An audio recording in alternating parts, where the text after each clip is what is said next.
আসসালামু আলাইকুম। Before after এপিসোডে আপনাদের স্বাগত জানাচ্ছি। আমি ডাক্তার মোহাম্মদ নেফর রহমান, সহকারী অধ্যাপক পেডিয়াট্রিক নিউরোসার্জারি বিভাগ, national institute of neurosciences and hospital এবং chief consultant Bangladesh pediatric neuro care centre. Before after এপিসোডে আজকে আপনাদের যে বিষয় নিয়ে কথা বলবো সেটা হচ্ছে শিশুদের ব্রেন টিউমার। শিশুদের ব্রেন টিউমার কেন দ্রুত অপারেশন করা উচিত এবং আমরা যেসব শিশুদের ব্রেন টিউমার অপারেশন করছি তেমন একটি শিশুর ব্রেন টিউমার অপারেশনের পূর্বে তার এমআরআই কেমন ছিল, পরের তার এমআরআই কেমন হয়েছে, আমরা কতটুকু ব্রেন টিউমার ফেলে দিতে পেরেছি, এটা নিয়ে কথা বলবো। তার আগে আমরা প্রথমে জেনে নিই ব্রেন টিউমার হলে কেন দ্রুত অপারেশন করা উচিত। ব্রেন টিউমার হলে আমরা স্ক্রিনের দিকে যদি তাকাই দেখতে পাচ্ছি নর্মাল মানুষের ব্রেন, এখানে লেখা আছে হিউম্যান ব্রেন। নর্মাল মানুষের ব্রেন যদি এইভাবে কাটা হয়, এইভাবে কাটা হলে দেখা যাচ্ছে ব্রেনের মধ্যে ব্রেনের পোর্শন কিছু কুঠুরির মধ্যে পানি থাকে, এই কুঠুরিগুলোর মধ্যে পানি থাকে এবং ব্রেনের কিছু রক্তনালী থাকে, সেই রক্তনালীগুলোর মধ্যে রক্ত থাকে। আবার যদি ব্রেনকে এইভাবে কাটা যায় তাহলে দেখা যাচ্ছে, দেখেন এইভাবে কাটলে ব্রেনগুলা এরকম দেখা যাচ্ছে, এর মধ্যে এই কুঠুরির মধ্যে পানি থাকে, এইগুলা নর্মাল ব্রেন। এই নর্মাল ব্রেনের বিভিন্ন জায়গার কর্মকাণ্ড বিভিন্ন রকম। কোনোটা আমাদের চোখে দেখতে সহায়তা করে, কথা বলতে সহায়তা করে, হাত পার শক্তি নিয়ন্ত্রণ করে, কোনোটা মনে রাখাতে সহায়তা করে, বিভিন্ন রকমের কাজ আছে। আমরা যদি ব্রেনটাকে অন্যভাবে আবার দেখি, আমরা যদি ব্রেনটাকে আরেকভাবে দেখা যায়, এইভাবে যদি আমরা ব্রেনকে করি, মানুষের ব্রেন দুই ভাগে থাকে, তো আমরা যদি এইভাবে কাটা যায় ব্রেনকে, তখন ব্রেনের এরকম চিত্র আমাদের সামনে ফুটে ওঠে। এর মধ্যে ব্রেনের কিছু অংশ, ব্রেনের গুরুত্বপূর্ণ অংশ বিভিন্নগুলো দেখানো হচ্ছে। সবচেয়ে গুরুত্বপূর্ণ জায়গা হলো আমি যে জায়গাটা দেখাচ্ছি, এখানে হলো আমাদের রেসপিরেটরি সেন্টার বলে, যেটা আমাদের শ্বাস প্রশ্বাসের সেন্টার, তারপরে হৃৎপিণ্ড চলার সেন্টার এই জায়গাতে থাকে। এবং মাথার ভিতরে সমস্ত যে আমাদের হাত পায়ের শক্তির চলাচলের যে রগগুলা বা তারগুলা, সূক্ষ্ম তারগুলা সব এই দিক দিয়ে নিচে নেমে এসে পরে স্পাইনাল কর্ড হয়ে যায়। সুতরাং যদি আমরা ব্রেন তিনভাবে দেখলাম, এইভাবে, তারপরে আমরা যদি এইভাবে কাটি, এইভাবে এবং এইভাবে কাটার পরে ব্রেন কেমন দেখায় দেখলাম। ব্রেনের মধ্যে এই যে জিনিসগুলো আপনাদের কথা বললাম, ব্রেনের মধ্যে পানি, ব্রেনের নিজস্ব পোর্শনটুকু এবং রক্ত, এগুলা একটা নির্দিষ্ট ভারসাম্য বজায় রেখে থাকে।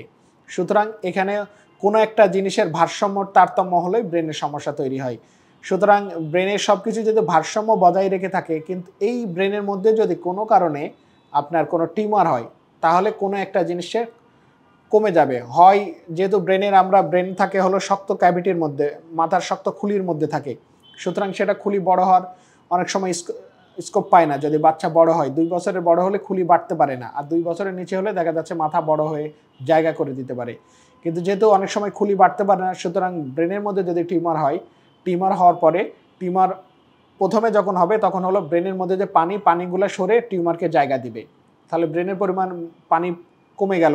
কিন্তু ব্রেনে তো একটা নির্দিষ্ট পরিমাণ পানি লাগতো, সেই পানিটা কমে যাওয়ার ফলে ব্রেনের কিছুটা তারতম্য তৈরি হবে তার কর্মকাণ্ডে বা ক্রিয়াকলাপে বা ফাংশনে। এরপরে ব্রেনের রক্তগুলা সরে যাবে, তারপরে আস্তে আস্তে বেশি যদি টিউমার আরও বড় হতে থাকে, ব্রেন নিজেই সরে গিয়ে টিউমারকে জায়গা দিতে থাকবে, তখন বাচ্চার বিভিন্ন ধরনের উপসর্গ তৈরি হতে থাকবে।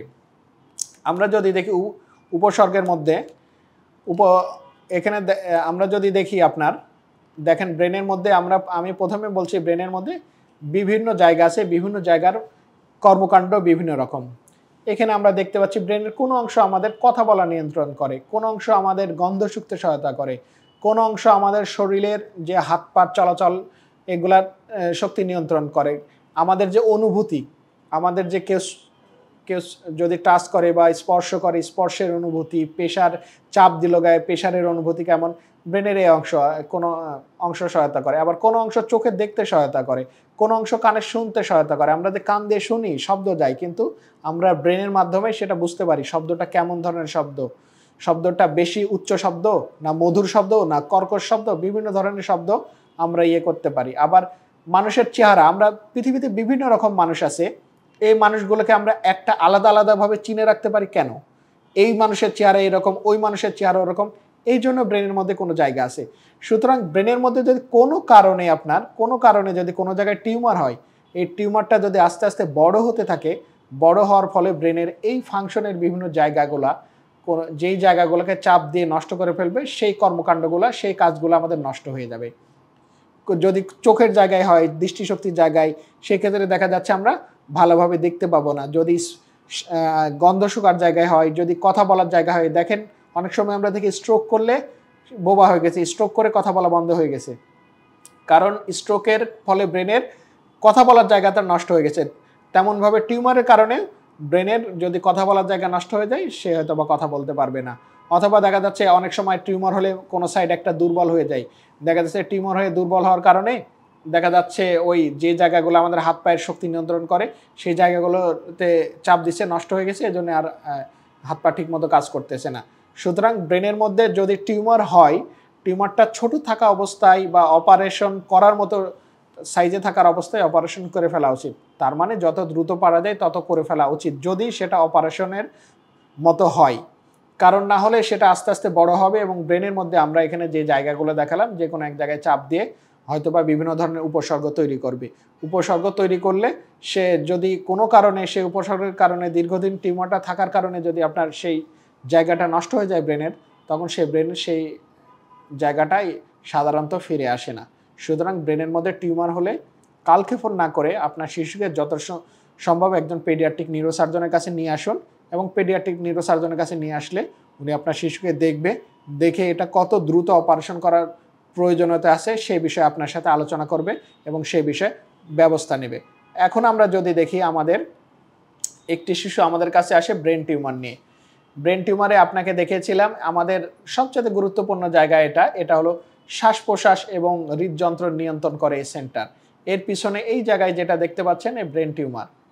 এখানে ব্রেন টিউমারের কারণে, এই ব্রেন টিউমারকে আমরা ডাক্তারি পরিভাষায় পোস্টেরিয়র ফোসা টিউমার বলি।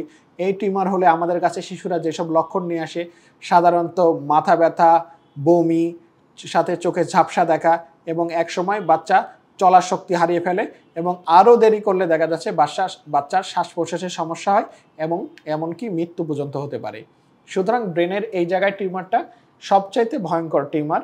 এই জায়গার টিউমারটা রিমুভ করাও অনেক কষ্টসাধ্য বা অনেক স্কিলের প্রয়োজন হয়। কোনো কারণে এখানে টিউমার অপারেশন করতে গেলে যদি কোনো কারণে এই সেন্টারে আঘাতপ্রাপ্ত হয়, তাহলে সেই ক্ষেত্রে বাচ্চার মৃত্যু পর্যন্ত হতে পারে।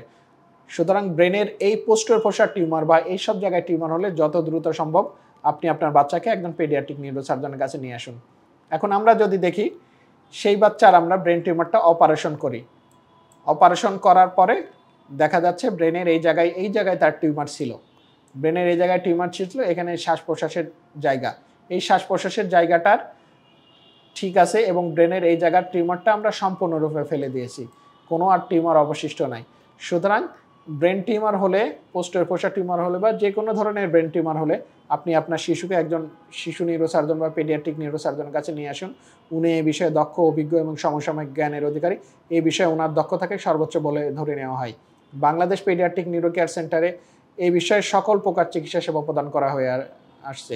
সুতরাং ভালো থাকুক আপনার বাচ্চা, সুস্থ থাকুক আপনার বাচ্চা, সুচিকিৎসায় সুন্দর আগামী, এই প্রত্যয়ে বাংলাদেশ পেডিয়াট্রিক নিউরো কেয়ার সেন্টারের পথ চলা।